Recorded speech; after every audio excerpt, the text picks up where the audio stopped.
नमस्कार दोस्तों, आज मैं आपको धर्मराज जी की कृपा की बहुत ही सुंदर कहानी सुनाने जा रही हूँ। सुंदरपुर नाम का एक गांव था। उस गांव में शंभू नाम का एक व्यक्ति रहता था। वह बहुत सीधा साधा और धार्मिक प्रवृत्ति का इंसान था। उसके घर में उसकी पत्नी मिताली और 4 बच्चे थे। उसकी आर्थिक स्थिति बहुत खराब थी। उसका एवं उसके परिवार का गुजारा बहुत ही मुश्किल से हो रहा था। उसके पास 2 भैंसें थीं। एक दिन की बात है, उसकी पत्नी मिताली ने उससे कहा, क्यों ना हम एक भैंस को बेच दें, हमारे पास कुछ पैसे आ जाएंगे जिससे हमारा कुछ दिनों का गुजारा हो जाएगा। शंभू ने कहा, ठीक है। अगले दिन शंभू एक भैंस को बेचने के लिए घर से निकल गया।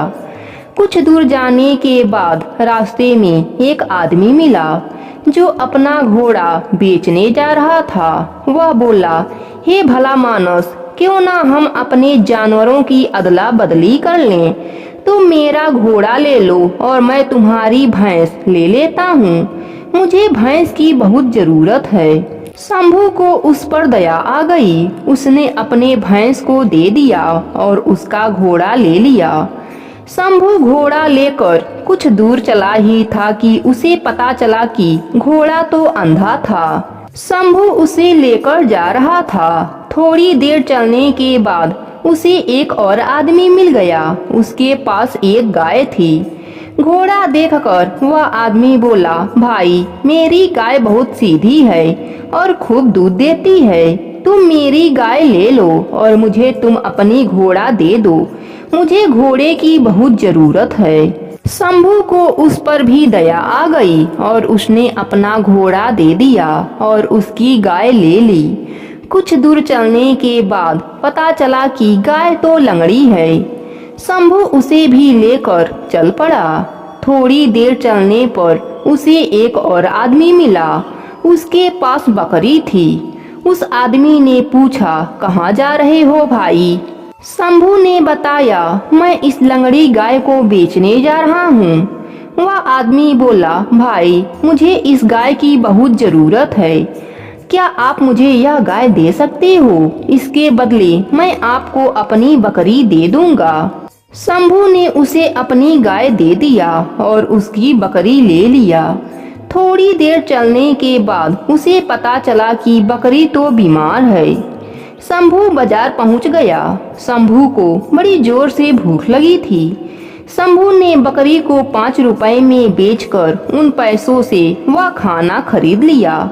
कुछ दूर उसे एक पेड़ दिखा। उसने सोचा, वहाँ पर शांति से बैठकर खा लेता हूँ, फिर वापस घर जाऊंगा। शंभू पेड़ के नीचे गया तो वहाँ पर एक बूढ़ा आदमी आ गया और उसने बोला, बेटा, मुझे बहुत भूख लगी है, क्या मुझे अपना खाना दे सकते हो?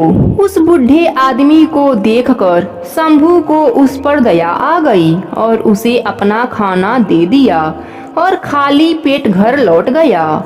शंभू को देखकर उसकी पत्नी मिताली बोली, बेचाए भैंस, कितने पैसे मिले? शंभू ने उसे सारी घटना सुनाई। सब सुनने के बाद मिताली बोली, आपने बहुत अच्छा किया।